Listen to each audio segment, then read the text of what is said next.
Assalamualaikum warahmatullahi wabarakatuh.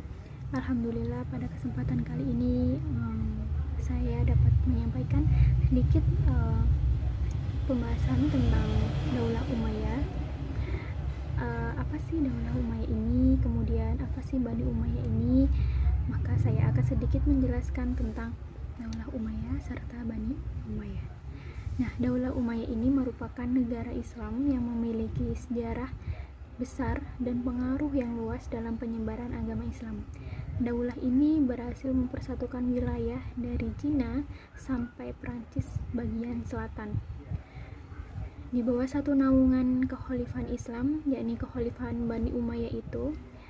Masa ini merupakan masa keemasan Islam, masa di mana generasi terbaik Islam hidup bahkan di antara mereka menduduki kursi pemerintahan. Pada masa ini merupakan masa di mana para sahabat Nabi masih hadir membimbing umat, masa di mana berkumpulnya 3 generasi terbaik, sahabat, kemudian tabi'in dan tabi'ut tabi'in. Nah, Rasulullah SAW bersabda, sebaik-baik manusia ialah para generasiku, kemudian generasi berikutnya, kemudian generasi berikutnya. Hadis riwayat Bukhari dan Muslim. Dari negeri-negeri taklukan Daulah Umayyah lahir putra-putra terbaik Islam, semisal Imam Bukhari, Muslim, An-Nasai, Tirmidzi, Ibnu Khaldun, dan lain sebagainya. Kemudian semestinya hal ini cukup untuk membuat orang-orang setelah mereka memuji mereka dengan mendoakan kebaikan atas jasa-jasanya yang diusahakan untuk Islam dan kaum muslimin lainnya. Namun orang-orang lebih pandai melihat celah-celah buruk sehingga jasa-jasa yang sudah dilakukan tidak terlihat kembali, gitu ya. Kemudian hal tersebut sangat mempengaruhi sebagian umat Islam. Kekhalifahan Bani Umayyah didirikan pada 41 Hijriah dengan penyerahan kekuasaan oleh cucu Rasulullah SAW, Al-Hasan bin Ali, kepada Umayyah bin Sufyan bin Abu Sufyan. Al-Hasan radhiyallahu anhu melakukan hal itu untuk menjaga persatuan dan terjaganya daerah kaum muslimin setelah sebelumnya terjadi perpecahan.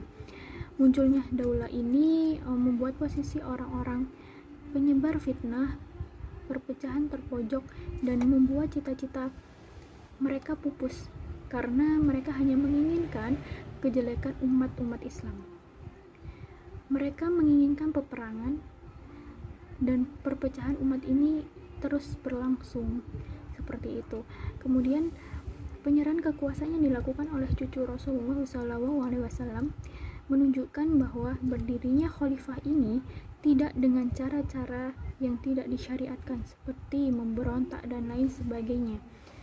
Nah, periodisasi pada Daulah Umayyah ini dibangun dan diperkuat pondasinya pada masa pemerintahan dua khalifah, yakni pada masa Khalifah Umayyah bin Abi Sufyan dan anaknya Yazid bin Muawiyah.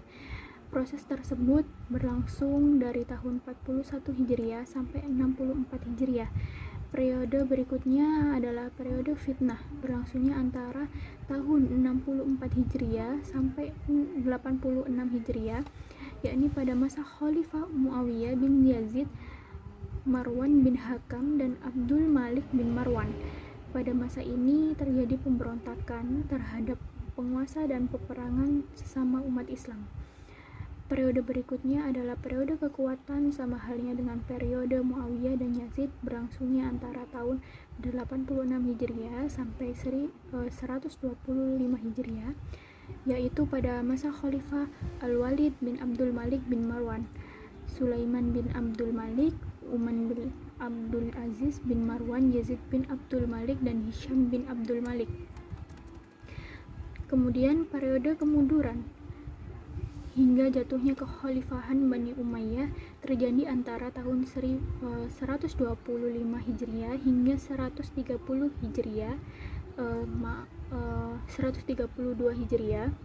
Pada masa ini banyak terdapat khalifah dalam satu negara, dan demikian periode keemasan Daulah Bani Umayyah terbagi menjadi dua fase antara tahun 41 sampai 64 Hijriah dan 86 sampai 125 Hijriah. Begitu pula masa kemundurannya terbagi menjadi dua fase antara tahun 64 sampai 86 Hijriah tidak sampai menyebabkan khalifah runtuh, dan 125 sampai 132 Hijriah ditandai dengan runtuhnya kekhalifahan.